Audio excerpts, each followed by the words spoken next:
I touched down at LAX, feeling lighter than I had in months. 2 weeks in Spain had done wonders for my sanity. Sun-drenched beaches, paella by the sea, and not a single email from work. It was the reset I desperately needed from my high-stress job in finance and the constant tension back home in Cypress Creek Village. As my Uber pulled into my quiet suburban street, I started fantasizing about sinking into my own mattress. But that peaceful image shattered the second we turned into my driveway. There was a moving van in front of my house, and not just a van, 2 cars' boxes stacked on my porch, and people. A woman chatting with a delivery guy, a man sweeping the steps, and a kid running through the front yard with a toy airplane. My yard. I think there's a mistake, I said out loud, though mostly to myself. Dragging my suitcase, I walked up the driveway and locked eyes with the woman on the porch. She froze, like she'd seen a ghost. I didn't even have time to speak before a voice barked behind me. "Sir, can I help you?" It was a police officer, stepping out of his cruiser. Apparently, I'd missed that detail in my shock. "This is my home," I said firmly, but the words felt foreign in my mouth. "I live here." The woman on the porch stepped forward, holding up a key ring. "No, we live here. We bought this house 3 weeks ago. We have the deed and closing documents. Please don't make a scene." I blinked. My voice caught in my throat. "I never listed it, never sold it." The officer frowned. "Do you have any ID on you?"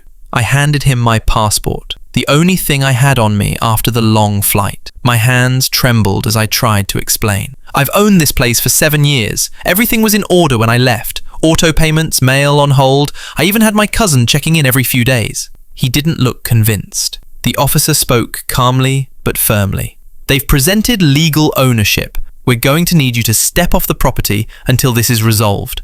I couldn't believe it. I was being kicked off my own front lawn. I looked into the window, my window, and saw a completely different set of furniture, boxes, with their names. It was like my life had been erased. And then I saw her. A silver sedan pulled up and outstepped Karen Whitmore, president of the Cypress Creek HOA and the living embodiment of a migraine, always dressed in pastel blazers, clipboard glued to her arm, and an attitude that could sour milk. Officers, she chirped as she approached. "Is this the trespasser I was told about, Karen?" I hissed. "You know me." She smiled, that cold, smug smile. "I knew you, Caleb, but you abandoned your property. The HOA had no choice but to intervene." I nearly laughed. "I was on vacation, not lost at sea. I didn't abandon anything." She turned to the officers, putting on her faux concerned voice. "We filed the necessary documentation. Multiple notices were sent. Paid dues were unpaid for over 6 months. "That's not true," I shouted. "Everything's on autopay. I can prove it." But I was already being ushered back down the driveway. The next 72 hours were chaos. I barely slept. I moved into a cheap motel and started hunting for answers. The first lawyer I contacted told me it was a civil issue and to calm down. The second actually listened. Her name was Tasha Wynn, and she didn't waste time sugarcoating things. "This smells like fraud," she said after our first call, "and we're going to need to dig deep." She started gathering documents, my payment history, security camera logs, emails with my cousin, and my travel itinerary. I pulled everything I had. We also submitted a request to the county clerk for any title or deed changes. When the documents arrived, I thought I might vomit. There was a deed transfer, official looking, signed, sealed, and filed. But none of it was real. The seller's signature was a forgery, the witness signatures non-existent people. A notice of delinquency was included in the package, but I'd never received a single warning. The icing on the cake? The notary listed had died 2 years ago. "This is serious," Tasha said, "and it's not just you." She started digging into other recent property transfers in Cypress Creek Village. 2 other homes had changed hands recently under similarly suspicious circumstances, both while the owners were out of town. One was a deployed naval officer.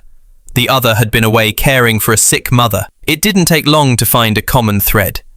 Every home had been under HOA lien, enforced by none other than Karen Whitmore. What's worse, the same real estate agency had handled all 3 sales, and the lead agent Karen's niece. With Tasha's help, we compiled a mountain of evidence and approached the district attorney. At first, they brushed us off.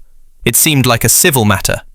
That changed when we subpoenaed Karen's HOA emails. One email in particular made the DA's jaw drop. It was sent 2 days before I left for Spain. Karen had written, "Caleb's out for 2 weeks. His dues just happened to be unpaid. Time to move forward on the lien. Get the doc package ready." The DA launched an investigation, and just to add fuel to the fire, a local journalist got wind of the story. Within days, it was on the evening news. Cypress Creek HOA accused of real estate fraud. More victims came forward. A retired couple who'd lost their home while undergoing cancer treatment. A single mum who thought she'd been evicted for a paperwork error. All roads led back to Karen. 3 weeks later, the police raided the HOA office. They seized computers, files and notes detailed lists of homeowners' travel schedules, bank info, and estimated property values. Karen Whitmore was arrested the same day in the middle of an HOA barbecue she'd organised for community healing. The news footage was surreal. Her pastel blazer clashed wonderfully with the handcuffs as she was led away, still yelling about preserving neighbourhood standards. She was charged with conspiracy to commit fraud, forgery, illegal sale of property, and obstruction of justice. Her niece and 2 HOA board members were indicted as well. As for me, the court invalidated the sale and ordered the new occupants to vacate. They were just innocent victims in the scam and were compensated by the real estate firm's insurance. My house, it didn't look the same. My furniture was gone, family photos trashed, and the walls repainted, but it was still mine. It took months to feel normal again, but I joined a neighbourhood committee and we dismantled the corrupt HOA from the inside. We built something better, transparent, accountable, human. And every time I walk past Karen's old house, now vacant and for sale, I smile just a little, because this time, I know exactly who lives where. If you found this story unbelievable, intense, or satisfying, don't forget to give it a thumbs up. Drop your thoughts in the comments below. What would you have done in my place? And if you love real-life revenge stories, shocking twists, and justice served, make sure to subscribe and turn on notifications so you never miss another wild episode. Until next time, stay alert, stay smart, and never underestimate the power of receipts. Thanks for watching.